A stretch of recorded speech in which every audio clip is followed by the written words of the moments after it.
എല്ലാവർക്കും നമസ്കാരം. Assistant സെയിൽസ്മാന്റെ exam വരാൻ പോവാണ് അല്ലെ. ഓഗസ്റ്റ് മാസമാണ് നമ്മൾ പ്രതീക്ഷിക്കുന്നത് കേട്ടോ. അപ്പോൾ ഓഗസ്റ്റ് മാസം എക്സാക്ട് ഡേറ്റ് പറഞ്ഞിട്ടില്ല, പക്ഷെ ഓഗസ്റ്റ് മാസം നമുക്ക് പ്രതീക്ഷിക്കാം. അതേപോലെ തന്നെ കാറ്റഗറി നമ്പർ 527/2024 ആണ്. ഓക്കെ, നമുക്ക് ഇതിന്റെ സിലബസ് ഒന്ന് നോക്കാം. അതിനുശേഷം നമ്മുടെ ആപ്പിനകത്ത് നമ്മൾ സ്റ്റാർട്ട് ചെയ്യുന്ന കോഴ്സുകളും കൂടെ ഒന്ന് പറഞ്ഞുതരാം കേട്ടോ, ഈ അസിസ്റ്റന്റ് സെയിൽസ്മാന് വേണ്ടിയിട്ടുള്ള കോഴ്സുകൾ. അപ്പോൾ ഫസ്റ്റ് ചരിത്രം, ഹിസ്റ്ററിക്ക് 5 മാർക്കാണുള്ളത്.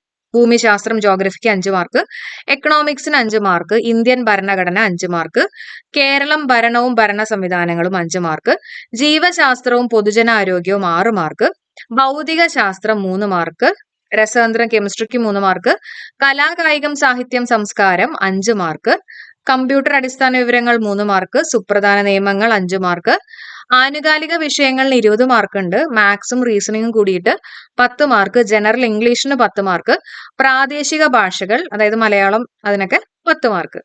അപ്പോൾ നമ്മൾ കൂടുതൽ ഫോക്കസ് ചെയ്യേണ്ട പോർഷൻസ് ഇവിടെ ഈ പറഞ്ഞ പോലെ കറണ്ട് അഫയേഴ്സും മാത്സും ഇംഗ്ലീഷും മലയാളവും കൂടിയിട്ട് കവർ ചെയ്ത് കഴിഞ്ഞാൽ നിങ്ങൾക്ക് ഒരു 50 മാർക്ക് സെറ്റ് ആയിട്ട് അല്ലെ, 100-ലെ 50 മാർക്ക് എന്നുള്ള രീതിയിൽ വരുന്ന ടോപ്പിക്കുകളാണ് ഈ പറഞ്ഞ കറണ്ട് അഫയേഴ്സ് ആണെങ്കിലും മാത്സ്, ഇംഗ്ലീഷ്, മലയാളം. ഓക്കെ, അപ്പോൾ ഇതിലെ ഇംഗ്ലീഷും മലയാളവും മാത്സും ഒക്കെ നമ്മൾ നല്ല രീതിയിൽ വർക്ക് ചെയ്ത് കഴിഞ്ഞാൽ നിങ്ങൾക്ക് നല്ല ഫുൾ മാർക്ക് സ്കോർ ചെയ്യാൻ പറ്റുന്ന സബ്ജക്ട്സ് ആണ് കേട്ടോ.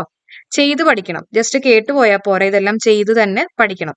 അതേപോലെ തന്നെ കറണ്ട് അഫയേഴ്സ് എന്ന് പറയുമ്പോൾ അത്യാവശ്യം നല്ല വാസ്റ്റ് ആയിട്ടുള്ള ഏരിയ ആണ്. എന്നാലും ടോപ്പിക് വൈസ് ആയിട്ട് പഠിക്കാൻ പറ്റുന്ന പോർഷൻസ് ഒക്കെ നോക്കുക, മന്ത് വൈസ് ആയിട്ടുള്ളത് നോക്കുക. അപ്പൊ ഇതെല്ലാം ഒന്ന് നോക്കിക്കഴിഞ്ഞാൽ നമുക്ക് അത്യാവശ്യം നല്ല മാർക്ക് ഇവിടെ സ്കോർ ചെയ്യാൻ പറ്റും.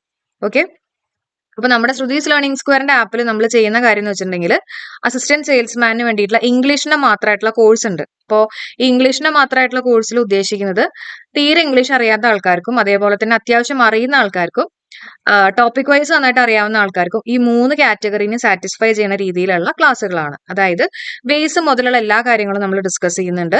ടോപ്പിക് വൈസ് ആയിട്ടുള്ള ക്ലാസ്സുകളാണ് ഗ്രാമറിൽ നടക്കുന്നത്. അതിന്റെ കൂടെ തന്നെ നിങ്ങൾക്ക് വൊക്കാബുലറി പഠിച്ചു പോവാം, വൊക്കാബുലറിയുടെ ക്ലാസ്സുകളും ഉണ്ട്. പിന്നെ ഇത് അത്യാവശ്യം സ്ട്രോങ് ആയിട്ടുള്ള ആൾക്കാർക്ക് ക്വസ്റ്റ്യൻസ് പ്രാക്ടീസ് ചെയ്യുന്ന ഒരു സെഷനും കൂടി ഉണ്ട് കേട്ടോ. അപ്പോൾ ഒരു മോർ ദാൻ 600 ക്വസ്റ്റ്യൻസോളം നമ്മൾ പ്രാക്ടീസ് ചെയ്യുന്ന സെഷൻസ് ഉണ്ട്. അപ്പൊ ഇതെല്ലാം കൂടിയിട്ടുള്ള ഒരു കോഴ്സാണ് നമ്മുടെ ജനറൽ ഇംഗ്ലീഷിന്റെ കോഴ്സ്. ഇതിന്റെ പ്രൈസ് എന്ന് പറയുന്നത് 399 റുപ്പീസ് ആണ്.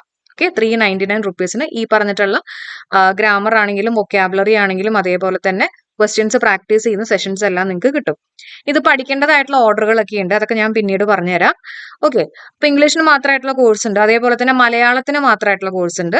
ഇനി ഇംഗ്ലീഷും മലയാളം കൂടി പഠിക്കണമെങ്കിൽ അതിനുള്ള കോഴ്സ് ഉണ്ട്. ഇംഗ്ലീഷ് മലയാളം കറണ്ട് അഫയേഴ്സ് കൂടിയിട്ടുള്ള കോഴ്സുകളുണ്ട്.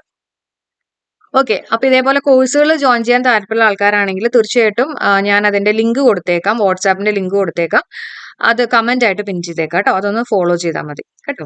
അപ്പോൾ ജോയിൻ ചെയ്യേണ്ട ആൾക്കാർക്ക് തീർച്ചയായിട്ടും ജോയിൻ ചെയ്യാം. അപ്പൊ താങ്ക് യു. നമ്മൾ കോഴ്സ് സ്റ്റാർട്ട് ചെയ്യുന്നത് സൺഡേ ആയിരിക്കും നമ്മൾ സ്റ്റാർട്ട് ചെയ്യുക കേട്ടോ. സൺഡേ ആണ് നമ്മുടെ കോഴ്സുകൾ സ്റ്റാർട്ട് ചെയ്യുന്നത്. ഓക്കെ, അപ്പൊ എല്ലാവർക്കും thank you so much for supporting. Have A nice day.